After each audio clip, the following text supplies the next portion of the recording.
ఈ సర్క్యులర్ గురించి ఒక పోలీసు ఉన్నతాధికారి నాకు తెలియజేస్తూ, మీరు ప్రభుత్వం పైన చేస్తున్న పోరాటం ఆపనట్లయితే, రైతులకు మద్దతుగా చేస్తున్న ఉద్యమాలకు మీరు మద్దతు ఇవ్వకుండా వెనక్కి రానట్లయితే మీ పైన ప్రభుత్వం తీవ్రమైన చర్యలు తీసుకుంటుంది. మీ పైన ఏదో ఒక రకంగా తప్పుడు కేసులు పెట్టి మిమ్మల్ని రిమాండ్కు పంపించి గతంలో ఉన్న తప్పుడు కేసులు అన్నింటిలో కూడా పీటీ వారెంట్ తీసుకొని మీరు బయటకు రాకుండా చేసే కార్యక్రమం జరుగుతుంది. కాబట్టి మీరు ఈ ప్రజా పోరాటాల నుండి వెనకడుగు వేయాలని చెప్పి నాకు సలహాలు ఇస్తున్నారు.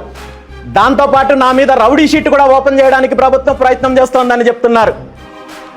ఎంత హాస్యాస్పదం అంటే, ఈరోజు నేను నా పర్యటనలు, నేను చేస్తున్న కార్యక్రమాలు ఇది రాజకీయపరమైన కార్యక్రమాలతో కాకుండా, నేను ప్రజలకు సమస్య ఉన్నప్పుడు ఎక్కడైతే రైతులు ఇబ్బంది పడుతుంటేనో, లేదా మహిళలు ఇబ్బంది పడుతుంటేనో, లేదంటే అక్రమంగా అధికారాన్ని అడ్డం పెట్టుకొని హత్యలు చేస్తుంటే ఆ బాధితులకు అండగా నిలబడడానికి నేను వెళ్తుంటే, నా పర్యటనలను అడ్డుకోవడానికి, లేదంటే నా మూమెంట్స్ ఆపడం కోసము ఈరోజు ఇలాంటి నీచమైన కార్యక్రమాలు చేయడానికి పోలీస్ వ్యవస్థ దిగజారుతోందంటే ఈ రాష్ట్రంలో ఏం జరుగుతోందో ప్రతి ఒక్కరూ కూడా ఆలోచించాల్సిన అవసరం ఉంది.